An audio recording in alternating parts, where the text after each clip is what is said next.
And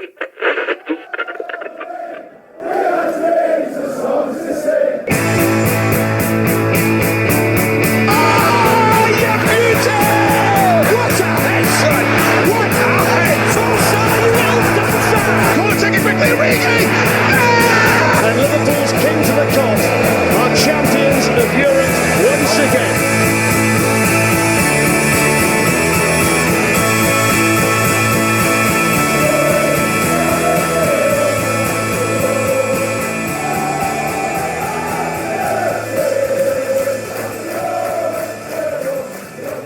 So it's another episode of Dreams and Songs to Sing podcast.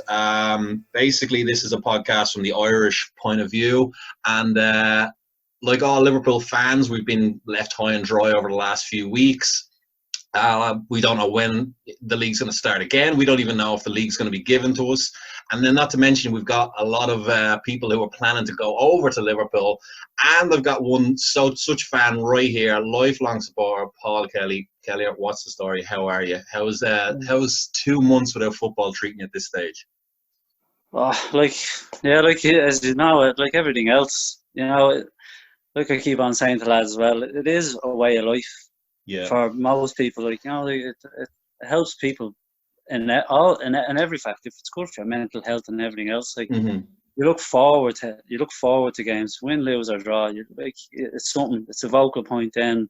Yeah. Talking about during the week, looking forward to the next game. And like you said, there is a bunch of us were meant to go over at this weekend to the Chelsea game, and we booked them months ago, thinking we're actually going to do this. We're so far in the lead. We're going to get to see them lift the trophy, last home game of the season, and then look what happens. It's like a movie at one stage, like pandemic. Well, that's the problem for Irish supporters, because if you live in the Liverpool in the city of Liverpool, you can get a ticket on the morning of the game if you're lucky. But we have to, book our flights to get a reasonable price anyway. Book our flights. Maybe you have to get some time off work. You have to book a hotel. All that kind of stuff. Changing our money as well. It is an expensive thing. So basically, tell me, when did you hear that you weren't going to be getting a refund from Ryanair? Like, that's the thing. Ryanair are still sending emails as regards this flight is going ahead, and we're finding it gas. Michael Leary, he'd sell his granny, not to give refunds. That's the way we're looking at it now. We're still getting, please book in. This is your booking number. And then you're getting emails saying this is the size of the bag you should be bringing. Yeah. And nobody's going to be on the flight, so I think that's why. Like, I was talking to somebody in the know, and that's why it's going ahead, because nobody's going to be on the flight. They're not going to break any COVID rules, so the flight will go over and there'll be little to nobody on it. So technically, you could still go over there on an empty plane and just walk in empty streets of Liverpool and go up to a closed Anfield if you wished. If I wish, just what's the point when you're looking forward to something for so long, and like you hit the nail on the head, getting time off work. Saving up, booking hotels, cancelling and not to get a refund now on the flight is just another kick. Well, my dad had tickets to go to Aintree, and he had his flights booked and his hotel and everything booked, but he got full refund because Aintree was closed, and because the Premiership hasn't officially finished yet. Ryanair are basically getting away with this in a technicality. So my father is a bit more articulated than me. I said this is unfair, and he said his exact words, and I quote, "This is a load of bollocks." So speak your mind, Kelly. What do you feel about? Do you feel that this is like? I know from their point of view, they're losing millions on a daily basis after what's happening. But do you think they need to cut everyone a break here with this? Oh, 100%. Like if you're not going for whatever reason. If this is in the middle of if it wasn't happening, if none of this pandemic was happening, and you couldn't make it for family reasons, you'd still expect a refund. Yeah. You'd still go on to Ryanair and say, look, my baby's sick, or I have to work, my granny's sick, I can't make it, and you would expect a refund. And I'm sure with them circumstances, Ryanair probably would, and they'd sell on another flight or sell your seats then or whatever, but.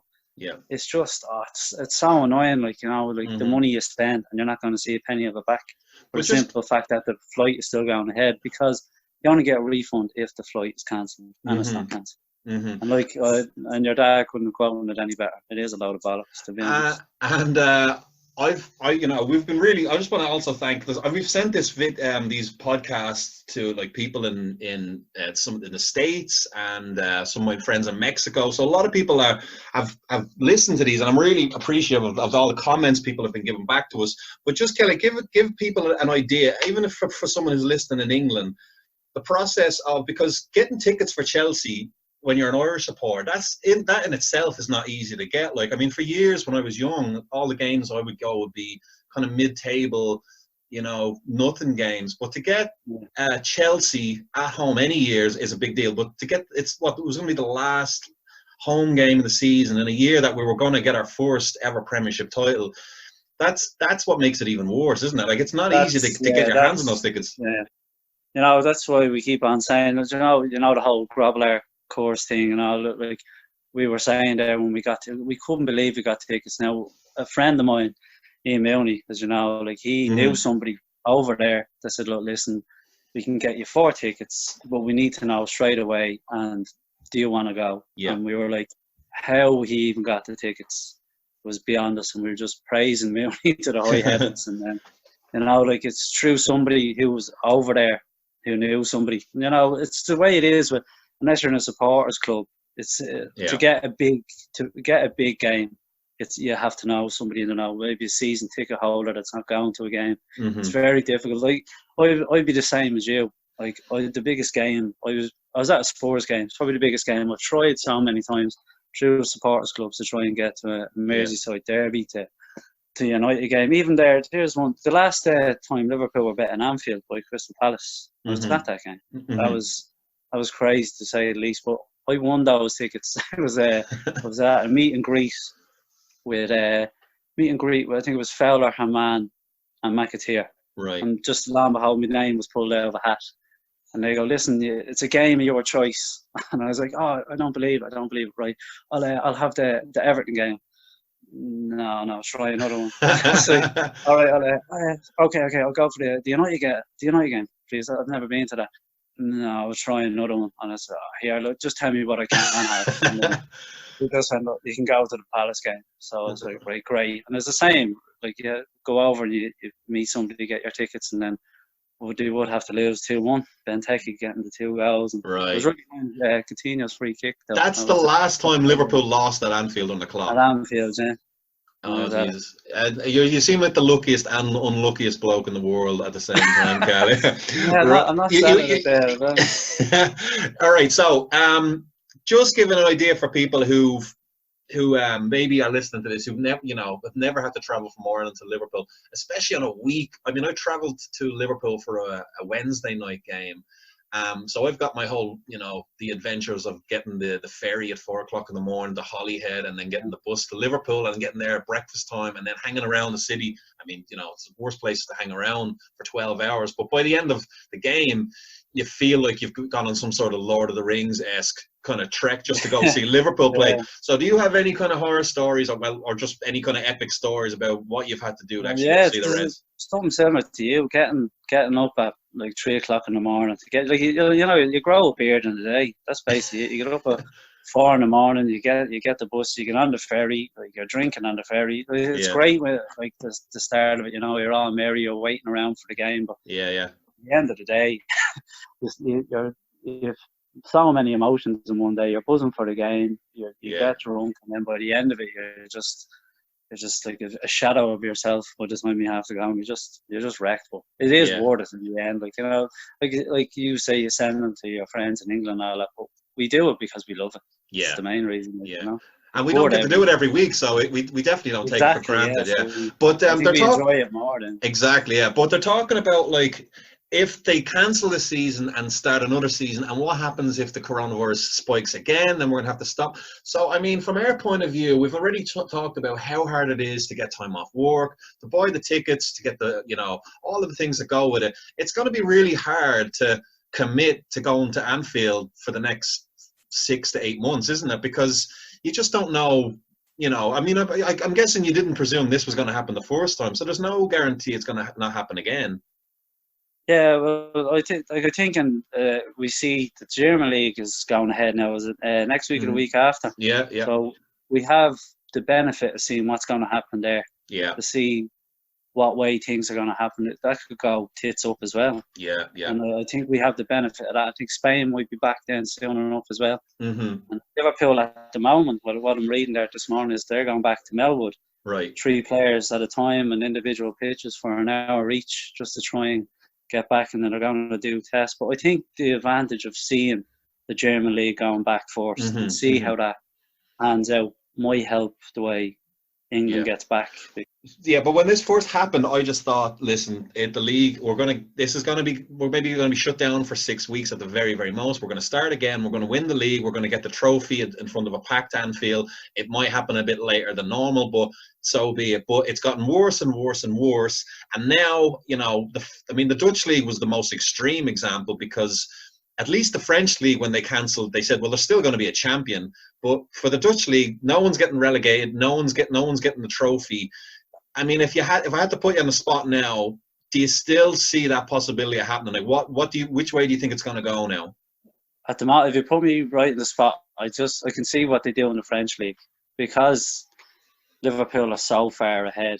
They'd be mad. There'd be uproar. Like, it's weird. Like, you have other fans cheering on a pandemic just for Liverpool not to win. But pretending like it's not about Liverpool, pretending it's all about, like, humanitarian. I can see them doing what they do in the French league. I can see them handing the title. But nobody gets relegated. Nobody gets relegated. I think they'll bring 3 up and relegate 6 next year. Now that's just me being put on the spot. I think they'll bring the 3 from the championship up and relegate 6 next year. Now that's you put me on the spot. That's what I think. Yeah. But then again, what way do you do? But what about Europe? Sheffield United and Leicester. Yeah, Sheffield United are in a great position as well. Like, what do you do with those situations as well? Like, it's one of the main reasons why I think it has to be done. Even play it until those are sorted. You don't have to finish out the season. You know what I mean? These, again, you're just under pressure. I just think that if you play it until, like, obviously Liverpool only need 6 points, and I don't think City are going to win the rest of their games either. Like, they could even do it in one game. But the likes of once European and the relegation sorted, they should just end it, because they're all talking about getting next season started on time. Yeah. So how are they going to do it if this keeps on dragging on? Like, it was meant to be the last home game of the season tomorrow. Like, it's crazy. Yeah, it's just unbelievable. But like I said, I think the competition loses all its integrity if you just close it up, stick it in the bin now, and say we just go again. I just think, as a Liverpool fan who's waited, the Gerrard slip, I nearly lost faith in football after that. And you get 97 points and you don't win the league. And at that point, I just thought, well, we're just never going to win it. And then you win 27 out of 29 games, and a virus comes that shuts the whole world down. So, I mean, if we don't get it this time, I think we just need to focus our attention on Camogie and just forget this whole football thing. I think Robler needs to do more than piss on the goalpost. Exactly. That's the situation. Well, listen, if there's anyone who listens to this who's the same, who's either had tickets for a game that's finished now, or you were planning to go see, another game and you couldn't make it, we have a Facebook page. It's called Dreams and Songs to Sing Podcast. We only did this, just out of pure boredom in a lockdown, but loads of lads have contacted us. It's just spread. I'm not going to say it's spread like a virus, but it has spread. And lads are getting in touch with saying, it's good. We listen to it when we go walking on the beach and we get out of the house. It just gets you thinking about football again. So if you have anyone out there who's the same boat as Kelly are here, who's been in a situation where you had your flights, your hotel, your tickets, everything ready to go, and it's been cancelled, then I'd love to hear the story as well, if you don't mind telling it. Right, Kelly, an absolute star. All the best for the future, and hopefully next time I talk to you, we have got that 19th trophy. Cheers, Anton. Keep up the good work.